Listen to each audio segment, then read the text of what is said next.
welcome back to Rybrook TV. Now, if you haven't seen the video that came before this one, we had a look around this Volvo XC60 T8 Recharge Hybrid. And if you'd like to see that video, please use the link in the top of the screen. We have a look at some of the exterior and interior details and some of the specification. Now, this video is all about the drive. Let's firstly recap some of the stats. In front of me, we've got a 2-litre 4-cylinder petrol engine. Behind me, we've got a bank of batteries. Together, they produce over 400 brake horsepower, which is pretty bonkers. That means that this car can go from 0 to 62 miles an hour in just 5.2 seconds, which is very fast for a car like this. It produces just 49 grams per kilometre and has a claimed MPG of over 100, which, if true, is amazing. In terms of charging the batteries, you can do it in a number of ways. So, you get a 3-pin plug with the car, and you can also plug it in at a service station or a public fast charger. On a fast charger, this will charge from 0% to 80 in just 2.5 hours. Now, I know that sounds like quite a lot. However, if you've got a charger at your place of work or you're going shopping, let's be honest, most of the time it takes more than 2 hours, doesn't it? So, by the time you get back to the car, it's going to be fully charged and ready to go. But that's enough of the stats. What this video is about is how this car feels to drive. And well, my first impressions of it are that it drives exactly as you'd expect it to. It feels extremely quiet. I mean, it starts every time when it can, obviously when there's enough juice in it, in electric. So you pull away in all electric and it's very, very quiet.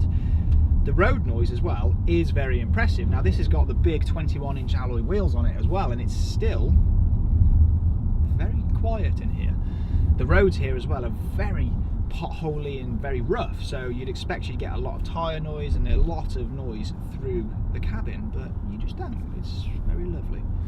In terms of the steering, very easy to place on the road. This is a pretty big car. However, the steering offers great feedback. Feels very light, to be honest, when you're in just hybrid mode, which means that it's very easy, very comfortable. These seats, fabulous, really, really great seats in here. It feels like a very easy car to drive on a long distance. You really could drive this anywhere, really, especially when you're going on a staycation in this country, because that's pretty much all we can do this year.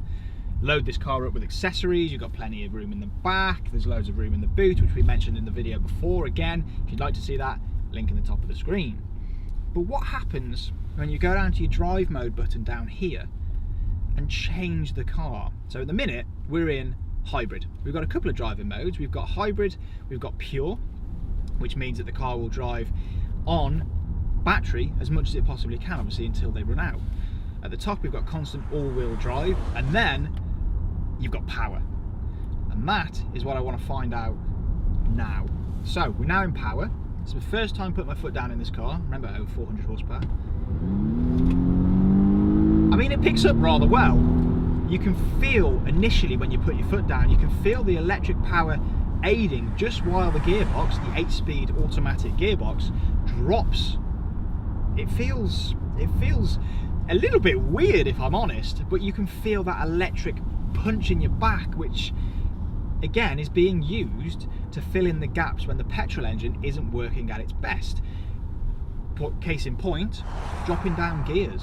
I mean, this car feels more than fast enough. However, I don't think it suits the personality of the car too much. I don't think this is a car that you want to barrel down a B road. It's not a B road barnstormer. It's more of a relaxed long distance cruiser that, when you need to, has got the performance there ready to go on tap. That being said though, if you do want to attack some B roads, it's not exactly slow, and it handles itself really impressively, to be honest, for a car of this size. And then let's move to the interior. We've already mentioned it in the previous video, but let's just touch on it really quickly here. I love the interior of this car. I think it looks great. It's really modern and it's really clean and crisp. There's not many buttons in here, there's not much clutter. Everything's controlled on the infotainment system directly in front of me, which is incredibly easy to use. So all in all, I think the Volvo XC60 Recharge is a great car. It offers very good economy, very good performance, extremely comfortable to drive. It's a great all-round car, and I have to say the specification of this particular one as well is mighty impressive. If you'd like any more information on the Volvo XC60 or any Volvo for that matter, do please use the link in the top of the screen to go and check out all of the Rybrook Volvo offers and to contact one of our centres. Please don't forget to like this video and subscribe to Rybrook TV for plenty more content to come, and I'll see you guys next time.